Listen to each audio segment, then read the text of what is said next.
I was talking to a priest this evening. We're discussing something that we want to do for an interview. Lots of interesting stuff in the works if I only had more time. But one thing that came to mind during this conversation with this very interesting priest, he'll like this. We were talking about the canon, the Roman canon, and how they had insisted that the canon was retained in the Novus Ordo. And how was Bugnini going to get around this canon? How was he going to change the canon? And I suppose, how do you change the canon?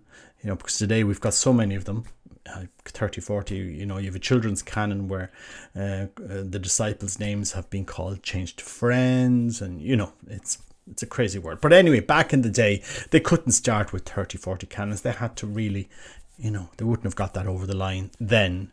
But what they did was, in order to change the Roman canon, they had to create a second, a third, and a fourth, which I thought was amazing. And when you just think about how these guys reasoned, and we all know the famous story of the Eucharistic prayer 2, how it was drawn up on a napkin. But I suppose something interesting I was remembering when I was in London, I'm just going to show you some photos here. Years ago, I went to Brompton Oratory for Mass. They have a beautiful Mass, Latin Mass there, and they also have Novus Ordo in Latin. Right beside them, you have the Albert and Victoria Museum. And in there, they had an exhibition on pre-Reformation Catholicism. And what struck me at that time was this altar that they had in the museum, and the beautiful altar cloths, the missal, the triptycho, the vestments, everything, which would have been retained in the Catholic Church up until before the Second Vatican Council.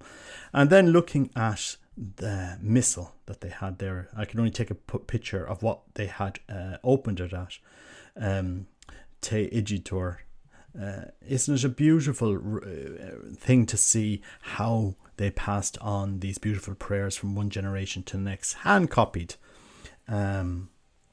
These are the prayers that would have formed the saints, for example, that would have been ordained last weekend.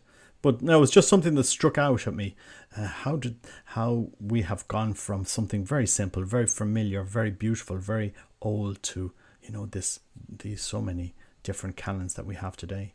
And I just think all of this, it really resonates with me. How did they manage to deform the Mass so much, to the extent that if we go to a Novus Ordo Mass sometimes today, we wonder, how did we get from there to here? Because they had said to Paul VI, look, we haven't changed the Roman canon. The Roman canon hasn't been changed, Holy Father. Here it is, all in Latin. There you go, off you go. It's all there. And how did they get rid of the Roman canon?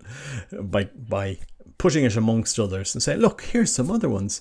I mean, it's amazing. If you go to a Novus Ordo Mass in Ireland, very, very rarely, maybe on a special occasion, you might hear the Roman canon being said during Mass. It's nearly 90% of the time it's Eucharistic prayer 2. It's the shortest. And we wonder why there is this rupture in the Mass. It's not just this. This is just one thing that I want to delve in. I was talking to this priest about. There's so many other things that we've destroyed in the Mass.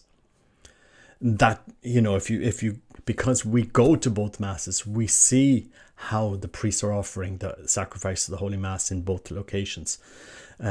We see the amount of novelty and innovation and change that you have in the Novus Ordo. Like you can invent whatever you like. Whatever form of worship you like, it can be whatever you want it to be. Whereas in the Vetus Ordo, in the old rite, it was very much preserving what had been handed on. And it was just interesting how to get around the task of changing the Roman canon. They didn't change the Roman canon, they just didn't use it. I mean, they just created a scenario where they knew it wouldn't be used. Because look what we've ended up with today in the church. I just think it's very surprising. They try to tie back the Eucharistic prayer to earlier prayers in the church and so on and so forth. Was the Roman canon not good enough for the saints? All of the saints that were canonized last Sunday would have read and understood and prayed the Roman canon.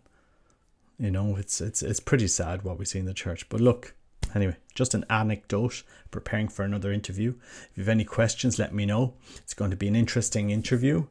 about Bugnini, and a very interesting book. Won't give it all away yet, but a very interesting author.